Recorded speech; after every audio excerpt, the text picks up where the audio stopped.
اس سے معلوم ہوا کہ شرعی احکام اور تکالیف اللہ تعالیٰ کی طرف سے آزمائش ہوتی ہیں، اور جو ان آزمائشوں میں پورا اترتا ہے وہ دنیا اور آخرت کے انعامات کا مستحق قرار پاتا ہے۔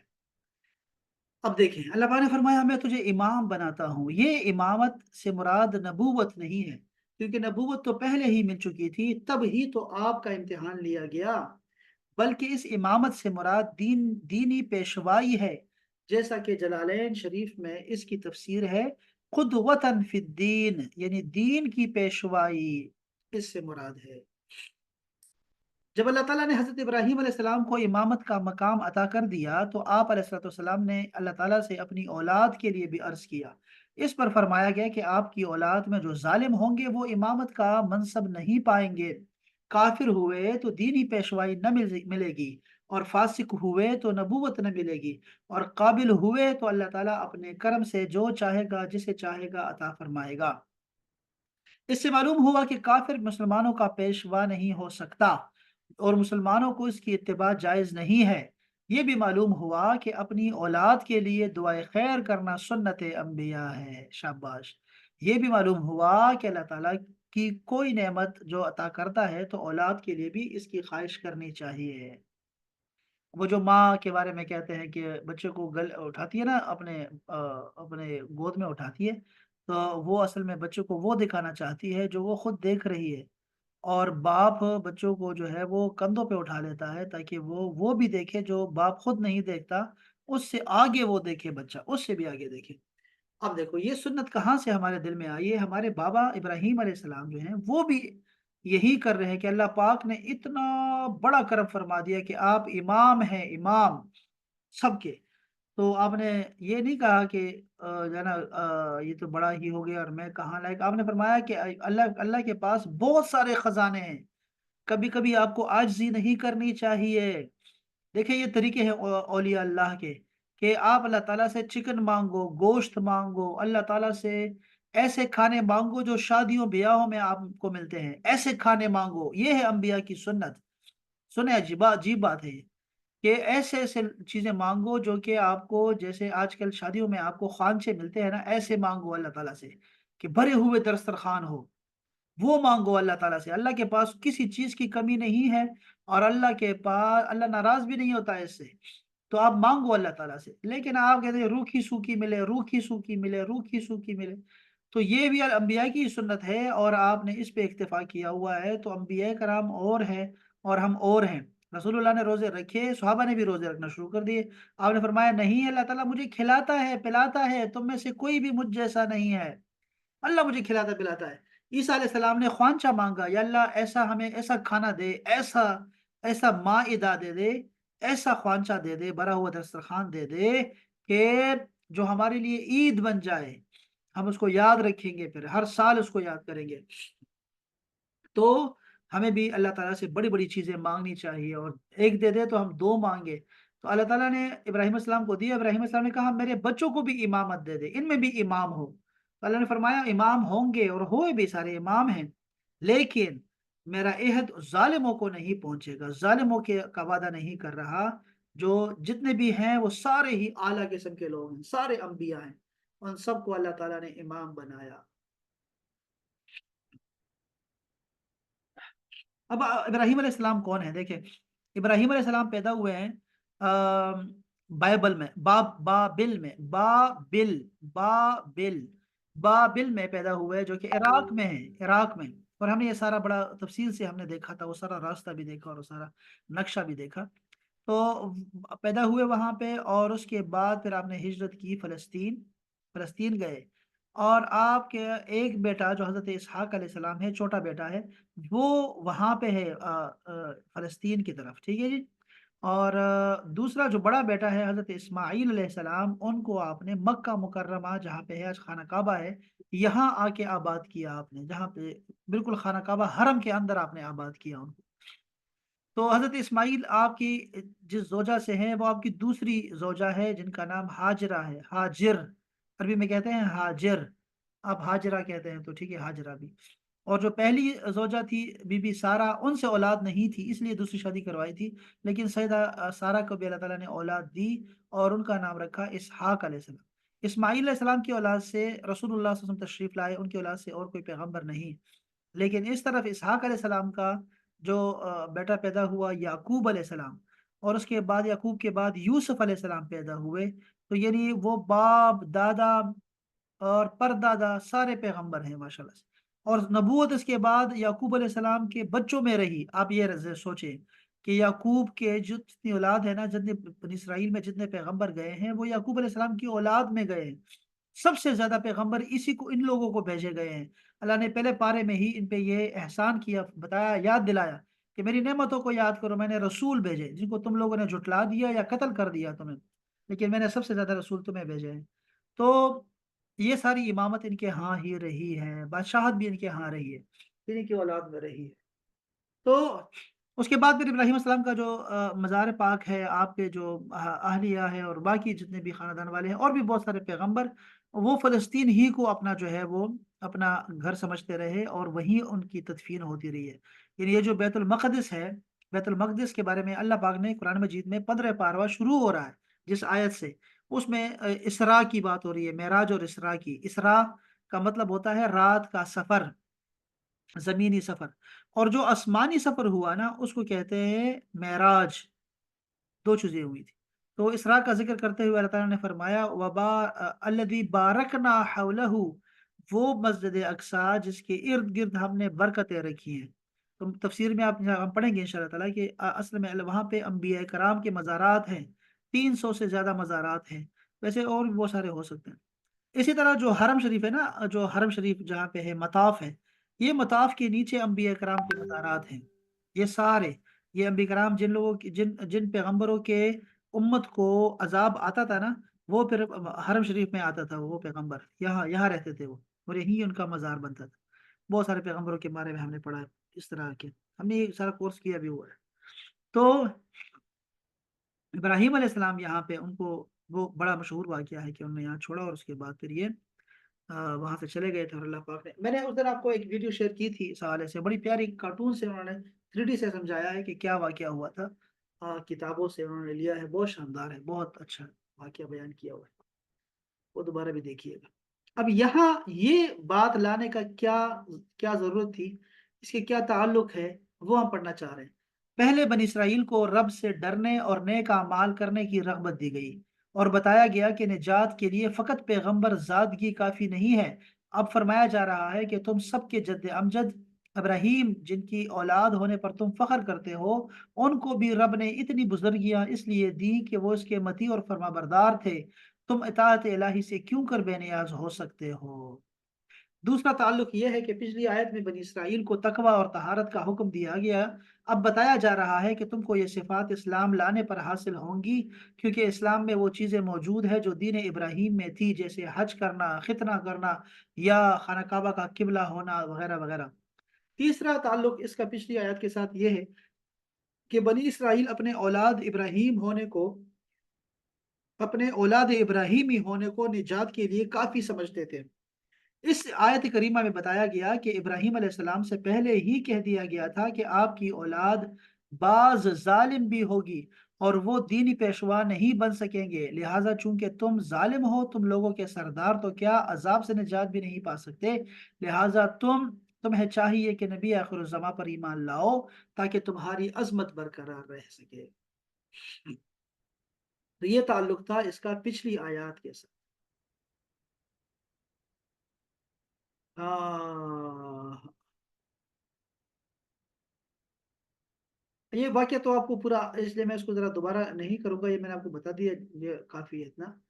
یہ ذرا دیکھتے ہیں کہ یہ کون تھے۔ دیکھیں ابراہیم علیہ السلام کے حالات۔ ابراہیم علیہ السلام یہ تارح ابن ناخور کے فرزند ہیں۔ اب دیکھا، تارح یا تاریخ، یہ وہ نہیں ہے جو آزر مشہور ہے۔ آزر جو تھے یہ ان کے چچا تھے۔ ذہن میں رکھیے گا، یہ بہت اہم بات ہے، بہت عقیدے کا بہت بڑا مسئلہ ہے کہ پیغمبروں کا جو نطفہ ہوتا ہے، اللہ پاک نے ان کو ہمیشہ پاک صلب میں رکھا ہے، پاکیزہ صلبوں میں، کمروں میں رکھا ہے، اور پاک بطنوں میں رکھا ہے ہمیشہ سے، چونکہ ابراہیم علیہ السلام کے پاس بھی نور محمدی تھا اور ان کی اولاد میں یہ نور منتقل ہوا۔ اس لیے رسول اللہ صلی اللہ علیہ وسلم نے فرمایا کہ میرے آبا و اجداد میں آدم علیہ السلام تک کسی نے بھی شرک نہیں کیا، اور کوئی بھی نکاح کے بغیر کسی نے میرا جو نور ہے وہ منتقل نہیں کیا۔ آ، میرا جو نور ہے وہ ہمیشہ پاک سلب میں آتا رہا اور پاکیزہ بطنوں میں آتا رہا، اور یہ ایسا ہی ہے۔ تو اس لیے ذہن میں رکھیے گا، ابراہیم علیہ السلام کے والد جو ہے وہ طارح ہیں۔ والد کا مطلب ہوتا ہے والد، یعنی کہ جس سے پیدا بندہ ہوتا ہے، وہ ڈی این اے جو ہے وہ طارح علیہ السلام کا ہے، ٹھیک ہے، طارح کا۔ اچھا، وہ یہ تو طارح ہے یا طارح، ان کا بنتا ہے۔ اب ہم کہتے ہیں یہ بات بڑی اہم بات ہے، اللہ کرے آپ کو سمجھ آ جائے، یہ عقیدے کا مسئلہ ہے، اور ہم کبھی عقیدے میں پڑھیں گے بھی اس کو کہ والد اور باپ میں کیا فرق ہوتا ہے۔ والد ایک ہوتا ہے جس سے آپ بچہ ولد پیدا ہوتا ہے، ولادت ہوتی ہے جس سے، ولادت، یہ وہ ہے، وہ ایک ہوتا ہے اور وہ تارے ہیں۔ لیکن باپ بہت ہو سکتے ہیں، یعنی کہ آپ کا رضائی جو ہے باپ بھی ہو سکتا ہے، کوئی استاد بھی آپ کا ہوتا ہے، اور آپ کا مرشد بھی ہوتا ہے، وہ بھی آپ کا باپ ہوتا ہے، سسر بھی آپ کا باپ ہوتا ہے، اس کو بھی آپ ابو ابو کہتے ہیں۔ آپ کے جو تایا ہوتے ہیں، تایا تایا ابو، وہ بھی ابو ہوتے ہیں، ٹھیک ہے، تایا چچا جو ہوتے ہیں وہ بھی ہوتے ہیں، یہ سارے چونکہ باپ کی جگہ پر ہوتے ہیں۔ تو یہ ہمارے بہت سارے، اب یہ بات جو میں کر رہا ہوں یہ خود سے نہیں کر رہا، ٹھیک ہے، یہ عربی کا ہی رول ہے، اور بلکہ قرآن مجید میں ہی ہے۔ اب قرآن مجید میں اللہ پاک نے کیا فرمایا کہ وہ وقت یاد کرو جب حضرت یعقوب علیہ السلام کی وفات کا وقت آ گیا، تو انہوں نے اپنے بچوں سے کہا کہ میرے بعد کس کی عبادت کرو گے؟ تو انہوں نے کہا کہ ہم آپ کے اور آپ کے آباء و اجداد کے جو ہے ہم اس کے رب کی جو ہے عبادت کریں گے۔ پھر نام بتانے شروع کر دیے، تو کہا یعقوب کا، اسحاق کا، اور اسماعیل کا، اور ابراہیم کا۔ تو اسماعیل ان کے آبا و اجداد میں نہیں ہے، آبا میں نہیں آتا نا وہ، بلکہ وہ تو یہ تو لڑی ہی کوئی اور ہے، یہ تو حضرت اسحاق سے ابراہیم کو تک جاتی ہے۔ انہوں نے اپنے چچا کو بھی یاد کروایا کہ اسماعیل بھی ہمارے آبا و اجداد میں ہے، چونکہ اب کا جو لفظ ہے، اب، یہ اصل میں باپ کے لیے آتا ہے، اور باپ بہت سارے ہو سکتے ہیں۔ میں آپ کو یہ تو قرآن مجید سے ہے نا، قرآن مجید میں یہ آ گیا تو سمجھے بات ہوگی، یہ ایسا ہی ہے۔ اور دوسرا حدیث پاک میں میں نے بتا دیا کہ رسول اللہ نے فرمایا کہ کوئی مشرک رہا ہی نہیں ہے ہمارے نسل میں۔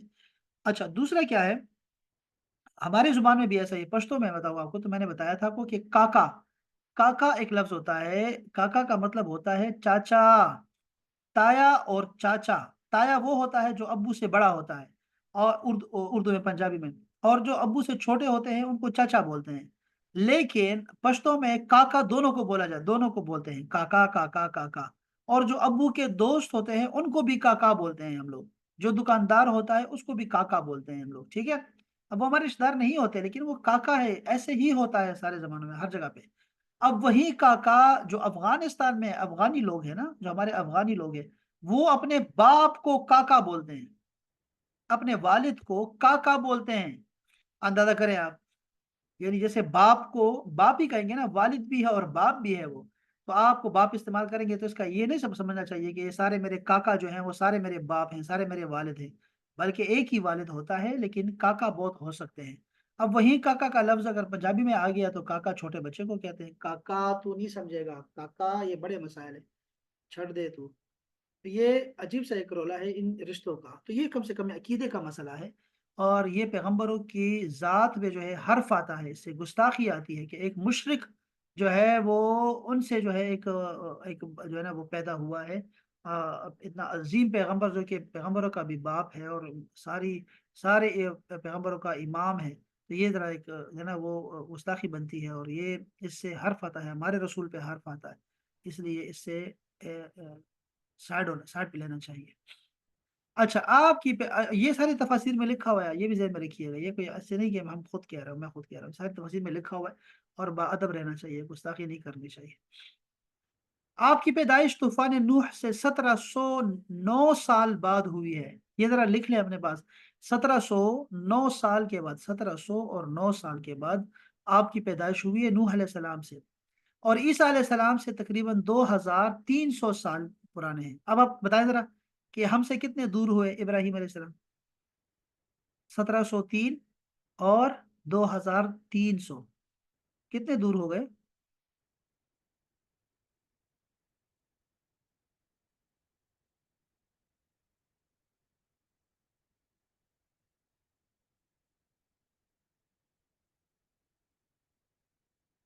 4000 4000 بنتا ہے،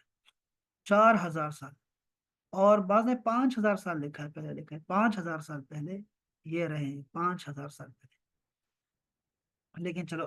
4,000 رہتے ہیں۔ آپ ایک شہر تھا بابل، وہاں پر ایک کوفی جگہ تھا، قصبہ، وہاں سے پیدا ہوئے۔ آپ کی پیدائش امواس کے علاقے مقام سوس میں ہوئی۔ آپ بچپن ہی سے بہت عقل مند اور ہونہار تھے، اور اپنی قوم سے توحید الہی پر مناظرہ کرتے تھے، یہاں تک کہ ایک بار آپ نے آ، بتوں کو بھی توڑ دیا۔ آ، اچھا، ابراہیم علیہ السلام کو کون سا معجزہ عطا کیا گیا تھا؟ دیکھو، جو پیغمبر آتا ہے نا کسی زمانے میں، اس پیغمبر کو اس زمانے کے مطابق معجزہ دیا جاتا ہے، یہ ذہن میں رکھیے گا، ہر پیغمبر کا ایسا ہے۔ ابراہیم علیہ السلام کے دور میں لوگ عقل سے بات کرتے تھے، لوجک سے بات کرتے تھے، لوجک والے بڑے عقل مند تھے، جیسے ہمارے ہاں بھی یہ سارے فتنے پائے جاتے ہیں۔ وہ لوجک سے بات کو منطق سمجھتے تھے، بس منطق کی بات، اور منطقی تھے، سارا بندہ ہی منطقی ہے، ہر بندہ ہی لوجک لوجک لے کے پھر رہا ہوتا ہے۔ تو اللہ تعالیٰ نے ابراہیم علیہ السلام کو لوجک سمجھایا کہ لوجک کیا ہوتا ہے، ایسی ایسی فراست دے دی، آپ باتوں میں ہی لوگوں کو جو ہے وہ زیر کر لیتے تھے۔ تو آپ نے کیا کیا کہ ایک دفعہ بتوں کو توڑ دیا، اور بڑے بت کو چھوڑ کے وہ کلہاڑی اس کے گلے میں ڈال دی، قرآن نے ذکر کیا اس کا۔ اور وہ جب لوگ آئے، انہوں نے کہا، وہ میلے میں گئے ہوئے تھے اپنے، جب واپس آئے ہیں تو کہا یہ کس نے کیا؟ کہتے ہیں یہ دیکھو نا، کلہاڑی تو اس کے گلے میں ہے۔ لوگوں نے کہا کہ یہ ابراہیم ہے، لڑکا ہے ابراہیم، وہ اس کے خلاف ہے، بتوں کے خلاف ہے، تو اس کو بلاؤ۔ جب اس کو بلایا گیا تو کہا یہ تم نے کی ہے ہمارے خداؤں کے ساتھ؟ تو انہوں نے کہا یہ دیکھو کلہاڑی تو اس کے گلے میں ہے، تو اس سے پوچھو نا۔ تو وہ کہتے تمہیں نہیں پتا کہ بت بولتے نہیں ہے؟ تو انہوں نے کہا دیکھو پھر خود ہی ذرا سوچو، لوجک کو سمجھو، کہ جو بت بول نہیں سکتے، سن نہیں سکتے، دفاع نہیں کر سکے، تو یہ لوگ تو کیسے خدا ہو سکتے ہیں؟ اس پہ انہوں نے بہت سخت سزا دیا آپ، اور آپ کو آگ میں ڈالا اس پہ۔ تو بہر اللہ تعالیٰ نے آپ کو بچایا اور صحیح سلامت رکھا، بڑا خوبصورت امتحان تھا محب اور محبوب کا۔ آپ بحکم الہی اپنا وطن ترک کر کے حرہ، وہاں سے شام اور فلسطین میں ہجرت کر گئے، فلسطین ہی کو اپنا قیام گاہ بنایا۔ آپ نے جالی اور مانی بہت سی قربانیاں کی۔ چار ہی چیزوں سے امتحان ہو سکتا ہے: جان، مال، فرزند اور وطن۔ آپ نے جان کو آگ میں ڈالا، مال اور وطن کو خیر بات کہا، پیارے بچے اور بیوی کو ایک دفعہ جنگل میں چھوڑا، اور ایک بار بیٹے کو قربانی کے لیے کرنے کو تیار ہو گئے۔ 80 برس کی عمر میں ختنے کا حکم ملا، اس وقت گھر سے تیشہ لے کر خود اپنا ختنہ کر لیا۔ وہی آئی ابراہیم، تم نے اس کام میں جلدی کی، عرض کیا مولا تیری اطاعت میں شتابی منظور ہے، جلدی ہی منظور ہے، جلدی کرنی چاہیے، آپ کا ہر حکم سر آنکھوں پہ۔ تو یہ ابراہیم علیہ السلام کی حیات پاک جو ہے نا، وہ ہمارے لیے بہترین نمونہ ہے، بہترین نمونہ۔ اچھا، ابراہیم علیہ السلام کی اولیات، یہ اولیات کیا ہوتی ہیں؟ کہ وہ کام جو حضرت ابراہیم نے پہلے پہل کیے، کسی نے ابراہیم علیہ السلام سے پہلے نہیں کیے، وہ پوری لسٹ ہے اس کی، 13 چیزیں ایسی ہیں، سنیں ذرا، یہ بات سننے والی ہے اور سمجھنے والی ہے، بہت اچھی بات ہے۔ یہ ہم کون سی تفسیر پڑھ رہے ہیں؟ تفسیر نعیمی سے پڑھا رہا ہوں میں آپ کو، اور یہی بات روح المعانی میں ہوگی، روح البیان میں بھی ہوگی۔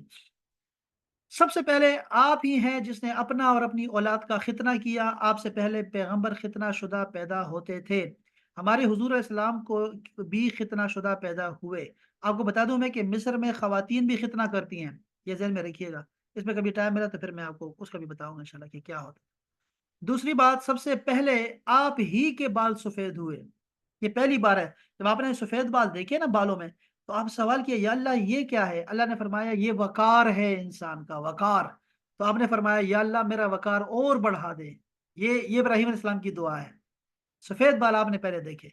پھر تیسری بات، پہلے آپ نے ناخن اور مونچھ کٹوائے، پہلے انسان آپ تھے، اور زیر ناف کے بال دور کرنے کو رواج دیا۔ آپ کے دین میں یہ باتیں فرض تھی، اور ہمارے ہاں یہ سنتیں ہیں۔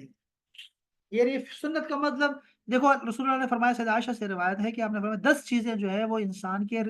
فطرت میں رکھی ہے۔ ہم لوگ ناخن کو نہیں بڑھا سکتے نا، ہم مونچھوں کو زیادہ لمبا نہیں رکھ سکتے، فطرت میں نہیں ہے انسان کے۔ زیر ناف بال تھوڑے سے بڑے ہو جائیں تو ہمیں بڑی تنگی ہوتی ہے اس چیز کی، ہماری طبیعت گوارا نہیں کرتی، یہ ہماری فطرت میں رکھا گیا۔ یہ جو بعض آپ دیکھتے ہیں گندے لوگ ہوتے ہیں، وہ فطرت کے خلاف جا رہے ہیں، یہ ذہن میں رکھیے گا۔ تو ایک اور بات بھی، پہلے آپ ہی نے سلا ہوا پاجامہ پہنا، سلا ہوا، پہلے آپ ہی نے بالوں میں خضاب لگایا، پہلے آپ ہی نے ممبر بنایا اور اس پر خطبہ پڑھا، پہلے آپ ہی نے ہاتھوں میں عصا لیا، پہلے آپ ہی نے راہ خدا میں جہاد کیا، جبکہ رومی کافر آپ کے بھتیجے حضرت لوط علیہ السلام کو قید کر کے لے گئے تھے، آپ نے ان سے جہاد کر کے انہیں چھڑایا، پہلے آپ ہی نے مہمان نوازی کی، واہ، بغیر مہمان کے کبھی ناشتہ تک نہ کیا، اور مہمان کی تلاش میں چار چار کوس نکل جاتے تھے، پہلے آپ ہی نے شیر مال یا پراٹھے پکوا کر مہمانوں کو کھلائے۔ یہ میں نے نہیں پڑھا، ویسے اس کو بھی پڑھنا چاہوں گا میں، چونکہ میں نے باربیکیو کا آپ کو بار بار بتایا ہے کہ سب سے زیادہ جو آپ کسی کی مہمان نوازی اس وقت بھی 2024 میں کرتے ہیں تو وہ آپ کا جو ہے وہ باربیکیو ہے، اور حضرت ابراہیم علیہ السلام نے یہی کیا جب ان کے مہمانوں کا ذکر قرآن مجید میں 2 جگہ آیا، اور آپ نے مہمانوں کے لیے کہا کہ وہ بچڑا تھا اس کو انگاروں پہ اس کو پکایا اور فوراً لے کے آئے، تو اتنے مہمان نواز تھے، اللہ پاک نے بہت آپ کو بڑی تعریف کی ہے آپ کی۔ تو یہ میں ذرا دیکھوں گا کہ پراٹھا اور شیرمال کا کیا چکر ہے، ذرا یہ بھی دیکھوں گا۔ پہلے آپ ہی نے معانقہ کیا، گلے لگانا، اس کو معانقہ کہتے ہیں، ہاتھ ملانے کو مصافحہ کہتے ہیں، اور اس کو معانقہ کہتے ہیں، عنق، گلے ملنا کسی سے، یہ بھی سنت ہے، معانقہ بھی سنت ہے رسول اللہ صلی اللہ علیہ وسلم کی، اور مصافحہ کرنا بھی رسول اللہ کی سنت ہے۔ آپ سے پہلے سجدہ تحیت کا رواج تھا، ہیں؟ سجدہ تحیت، سجدہ تحیت کیا ہے کہ جب لوگ لوگوں سے ملتے تھے نا تو سجدہ کرتے تھے۔ 12، آپ ہی کو بہت مال اور خدام عطا کیے گئے تھے، پہلے آپ ہی نے سرید بنایا، یعنی کہ شوربے میں پکی ہوئی روٹی کو چوری کر دینا، توڑ دینا، یہ آپ اور رسول اللہ کو یہ بہت پسند ہے۔ تو یہ ابراہیم علیہ السلام کی کچھ باتیں تھیں۔ ابراہیم علیہ السلام کے فضائل، آپ ہی اپنے ماں بعد تمام پیغمبروں کے والد ہیں، ہر آسمانی دین میں آپ ہی کی پیروی اور اطاعت ہے، ہر دین والے آپ ہی کی تعظیم کرتے ہیں، آپ ہی کی یاد قربانی ہے، واہ واہ واہ، آپ ہی کی یادگار حج کے ارکان ہیں، آپ ہی خانہ کعبہ کی پہلے تعمیر کرنے والے ہیں، یعنی اسے گھر کی شکل بنانے والے، جس کا ذکر اگلی آیت میں بھی آنے والا ہے، جس پتھر پر کھڑے ہو کر آپ نے خانہ کعبہ بنایا اس کی طرف قیام اور سجدے میں ہونے لگے، یعنی مقام ابراہیم جس کا ذکر اگلی آیت میں آ رہا ہے، دیکھا نا، یہ بڑی بات ہے، واہ واہ واہ، قیامت میں سب سے پہلے آپ ہی کو لباس فاخرہ، فاخرہ کا مطلب ہوتا ہے یعنی کہ سب سے اعلیٰ لباس آپ کو عطا ہوگا، اس کے فوراً بعد ہمارے حضور علیہ السلام کو بھی یہ واقعہ بھی ذرا دیکھنا پڑے گا۔ ایک دفعہ آپ کے یہ یعنی یہ ایسی بات ہے نا کہ ابراہیم علیہ السلام آپ کے والد ہیں، تو اس وجہ سے جو ہے ان کو زیادہ عزت دی گئی ہے، جیسے میں نے کہا تھا کہ حدیث پاک میں آتا ہے کہ جو سیدہ فاطمہ الزہرا ہے وہ سیدہ کائنات ہیں، سیدہ نساء العالمین ہیں، سیدہ نساء العالمین، تمام عالمین کی جو عورتیں ہیں ان کی سیدہ ہیں، سردار ہے یہ سیدہ فاطمہ الزہرا، لیکن بعض علماء کرام نے لکھا ہے کہ ان سے زیادہ مرتبہ بی بی خدیجہ کا ہوگا، خدیجہ الکبریٰ کا جو مقام ہے وہ اپنی بیٹی سیدہ فاطمہ الزہرا سے بھی اوپر ہوگا۔ تو اب یہ نا یہ اس کی وجہ سے کہ یعنی ادب کی وجہ سے ایک دفعہ آپ کے زمانے میں قحط سالی ہوئی، غلہ کہیں میسر نہ ہوتا تھا، آپ نے بوریوں میں سرخ ریت بھروا کر منگوا لیا، جب کھولا گیا تو شربتی گیہوں تھے، اور وہ جب اسے بویا گیا تو اس کے درختوں میں جڑ سے اوپر تک بالیاں لگ گئی۔ ایک دفعہ کفار نے آپ پر شیر چھوڑ دیے، شیروں نے آپ کو سجدہ کیا اور آپ کے قدم چاٹنے لگے۔ امام احمد نے اپنی مسند میں، امام حاکم بیہقی وغیرہ نے سب نے نقل کیا ہے کہ مسلمانوں کے مردہ بچوں کی آپ اور سارے عالم برزخ میں پرورش کرتے ہیں۔ یہ بات پتہ ہے نا کہ جو ہمارے معصوم بچے جاتے ہیں یہاں دنیا سے فوت ہو جاتے ہیں تو وہ حضرت ابراہیم علیہ السلام کی کفالت میں رہتے ہیں، وہاں پر ان کے زیر سایہ رہتے ہیں، یہ بہت بڑی بات ہے، ماشاء اللہ تعالی۔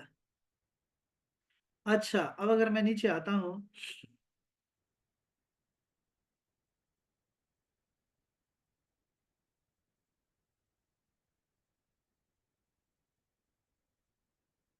کیا لڑکی ہے یہ، کیا لڑکی ہے،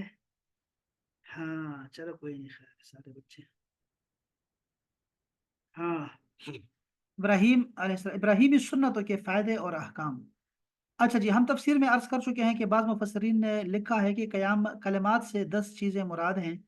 کہ کیا چیزیں تھیں جو اللہ تعالیٰ نے جس کے ذریعے سے آزمایا، ان پر واجب تھی وہ کیا تھا اور انہوں نے پورا کیا اس کو، وہ کیا تھا، سنت ہے ہمارے لیے وہ ساری کی۔ کلی کرنا یعنی منہ میں پانی ڈالنا، اس کو کلی کہتے ہیں۔ اور دوسرا کیا ہے، ناک میں پانی ڈالنا، اس کو استنشاق کہتے ہیں، یعنی کہ ناک میں پانی ڈالنا، یہ بھی سنت ہے ہمارے لیے۔ سر میں مانگ نکالنا، اب مانگ نکالنے کا یہ بھی سنت کو دیکھنا پڑے گا کہ مانگ کہاں نکالتے تھے رسول اللہ صلی اللہ علیہ وسلم، کبھی درمیان سے مانگ نکالتے تھے اور کبھی نہیں نکالتے تھے، ٹھیک ہے۔ مونچھیں کٹوانا، یہ ہمارے رسول اللہ نے ہماری یہ سنت رکھی ہے کہ مونچھوں کو ترشواؤ، کم کراؤ، کاٹو مونچھوں کو کہ منہ میں نہ آئے، اور داڑھی کو بڑھاؤ۔ مسواک کرنا، مسواک سے مراد جو ہے مسواک کرنا ہے، ٹھیک ہے، دانتوں کو صاف کرنے کے لیے۔ ختنہ کرنا، ناف کے نیچے بال صاف کرنا، بغل کے بال اکھیڑنا، ناخن کٹوانا، پانی سے استنجا کرنا، یہ سنتیں ہیں ہمارے لیے۔ لیکن وہ 10 باتیں ابراہیم علیہ السلام کے لیے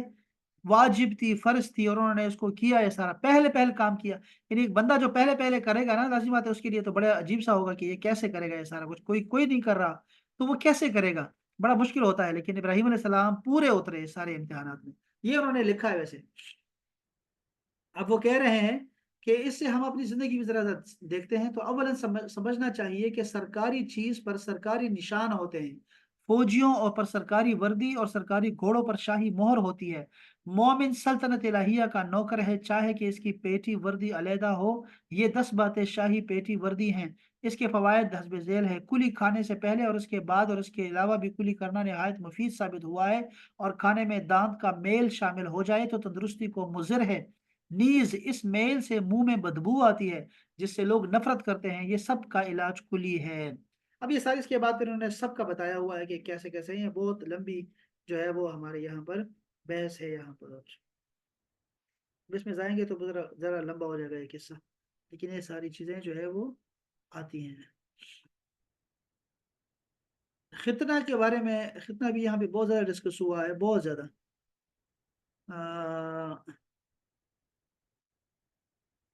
اس کو ہم کسی اور جگہ پہ رکھیں گے انشاءاللہ، اس کو ڈسکس کریں گے انشاءاللہ۔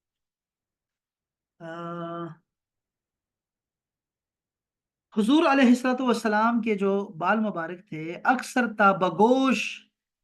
اور کبھی تابدوش، اللہ لفظ ہی کتنے پیارے ہیں۔ آپ کے جو منہ مبارک ہیں وہ کبھی تابگوش ہوتے تھے، یعنی کانوں، گوش کہتے ہیں کانوں کو، کانوں تک ہوتے تھے، کانوں کے لبوں تک جو ہے نا آپ کے بال ہوتے تھے، بڑے خوبصورت لگتے تھے۔ اور کبھی کبھی تابدوش ہوتے تھے، یعنی دوش کہتے ہیں کندھوں تک، تو آپ کے بال مبارک کندھوں تک بھی آتے تھے۔ ایک اس سے بڑا خوبصورت نام بھی ہے، ابھی میں نے پڑھا تھا پچھلے مہینے، ہم نے اس پہ ڈسکس کیا تھا، مجھے بھول گیا وہ نام، کیا نام تھا اس کو، وہ نام ہے ہمارا جس کا مطلب ہی یہ ہے کہ یہاں تک بالوں کو رکھنا۔ تو بال کٹوایا کرتے تھے، یہ دیکھو ہم بڑے عجیب بات ہے، ہمارے خواتین بال نہیں کٹواتی اور ڈرتی رہتی ہیں کہ یہ بال کٹوائیں گے تو یہ شاید گناہ ہو جائے گا، اور ایسے ایسے واقعات ہیں، عجیب عجیب واقعات ہیں۔ ایسا نہیں ہے، بلکہ بال کٹوا سکتے ہیں، رسول اللہ نے خود بال کٹوائے ان کے یہ ازواج مطہرات میں سے، اور اتنے چھوٹے کروائے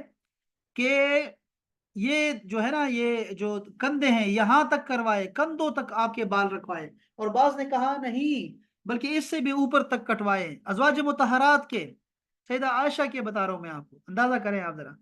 کہ بال کندھوں تک، اور آپ ہماری تو خواتین کہتی نہیں بھائی لمبے لمبے بال ہونے چاہیے اور اس کو کاٹیں گے تو گناہ ہو جائے گا، ایسا نہیں ہے، بال کٹوا سکتے ہیں، بالکل کٹوا سکتے ہیں، اور جو بھی جسم پہ اضافی بال ہیں وہ سارے آپ کٹوا سکتے ہیں، صرف ابروؤں کو امتحان کے لیے چھوڑ دیا گیا ہے تمہارے لیے کہ آبرو کے جو بال ہیں ان کو درمیان سے نہ کاٹو، ان کو نہ نکالو، الا یہ کہ وہ بہت برے لگیں، بہت زیادہ بدصورتی پیدا کریں، وہ پھر کر سکتے ہیں، لیکن ویسے نارمل حالات میں فیشن کی غرض سے یا اپنے شوہر کو جو ہے نا وہ ایسے ہی جھوٹ موٹ کا کہہ دینا شوہر کی وجہ سے کر رہی ہوں تو یہ غلط ہے، اور یہ ایسے نہیں کرنا چاہیے، بالکل بھی نہیں۔ تو یہ کٹوا سکتے ہیں بالوں کو، مجھے کبھی یاد کرائیے گا، میں آپ کو فتویٰ بھی شیئر کر دوں گا، بلکہ وہ جو یہ ہے اس پہ بال کٹوانے کا وہ بھی مجھے یاد کروائیے گا، اس طرح کے جو مسائل ہیں نا خواتین کے بتا دیا کریں۔ اور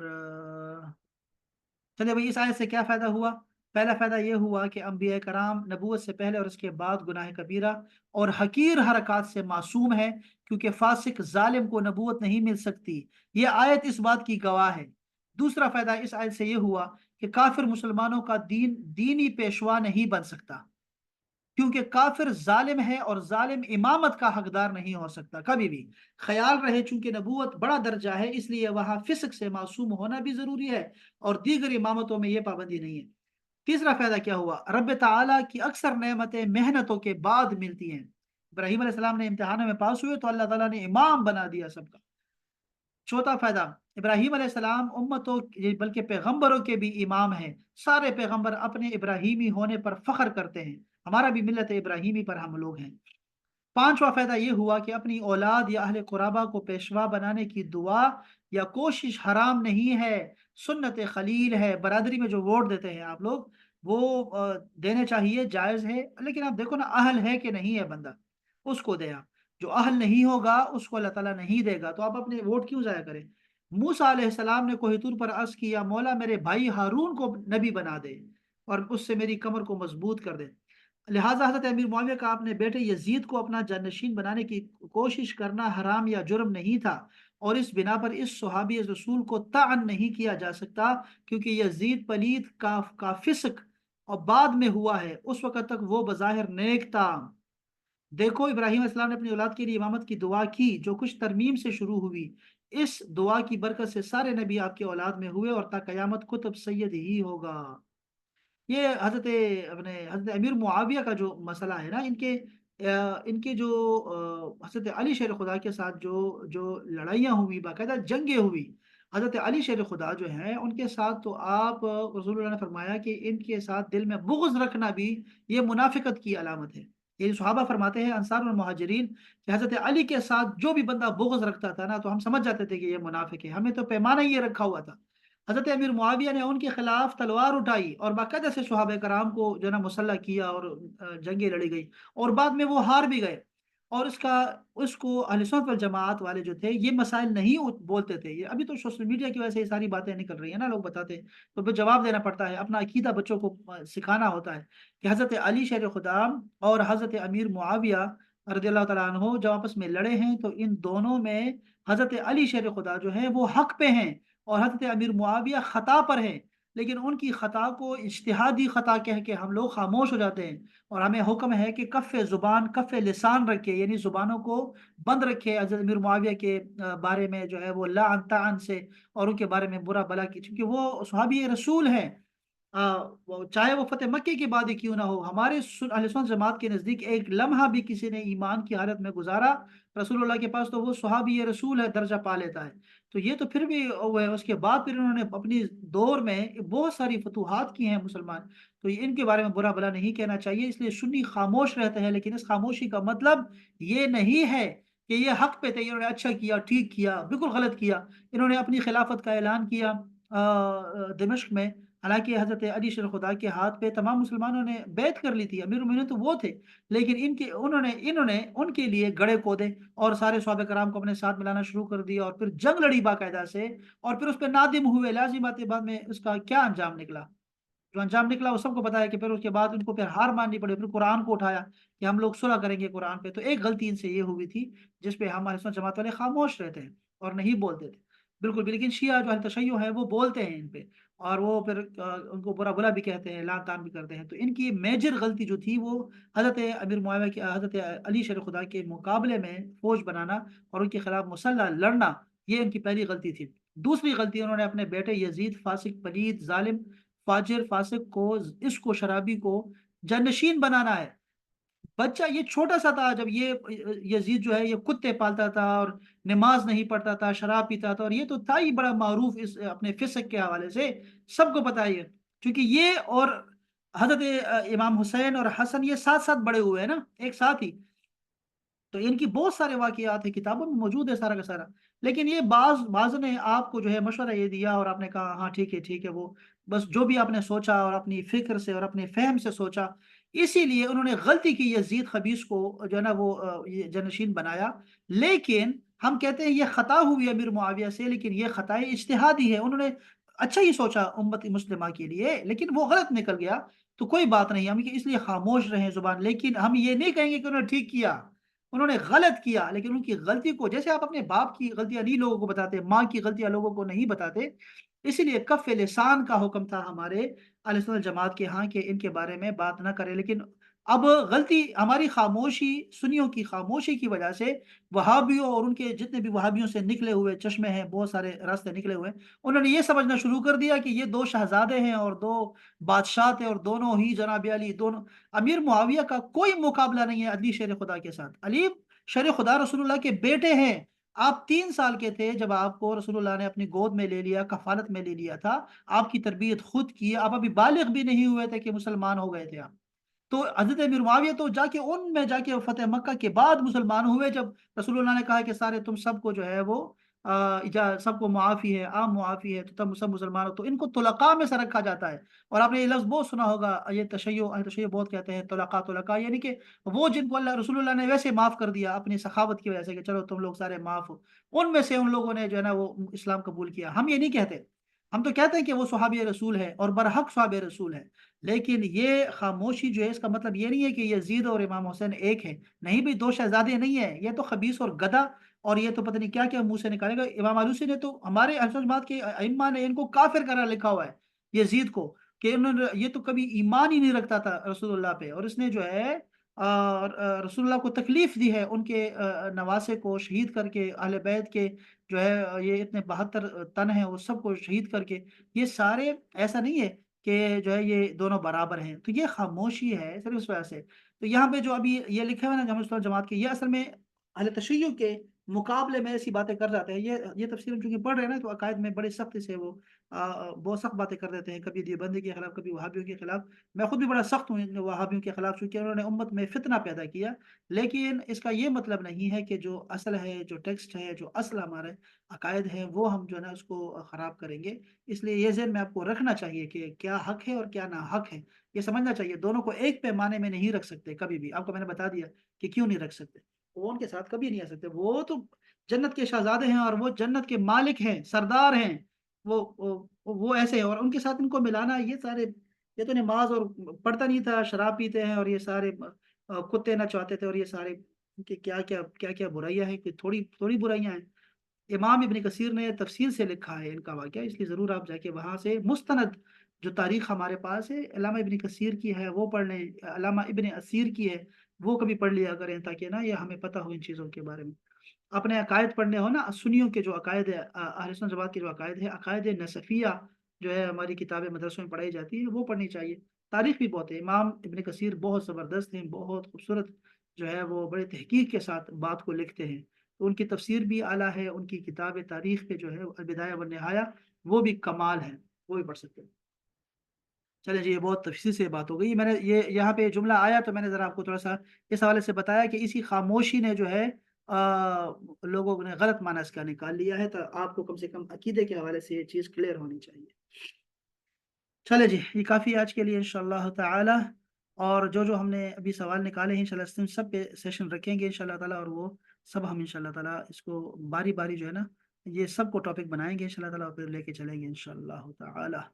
سلامت رہیں احباب، اور انشاءاللہ ہفتے اتوار کو میں آپ لوگوں کو دعوت دوں گا، تو آپ نے وہ کتاب جو ہم لوگ نے پڑھنی ہے نا عربی، میں نے بتایا تھا آپ کو، اردو کے جو الفاظ ہیں جو قرآن مجید میں موجود ہیں، یعنی ہم نے عربی سے ہی اردو بنائی ہے، تو وہ جو الفاظ ہیں ان سے ہم جملہ کیسے بنائیں گے، اور وہ جو کتاب ہے ہم اس کو مکمل کریں گے انشاءاللہ تعالی۔ تو آپ ضرور تشریف لائیے گا انشاءاللہ تعالی، 9 بجے ہی رکھیں گے ہفتے کو یا اتوار کو انشاءاللہ۔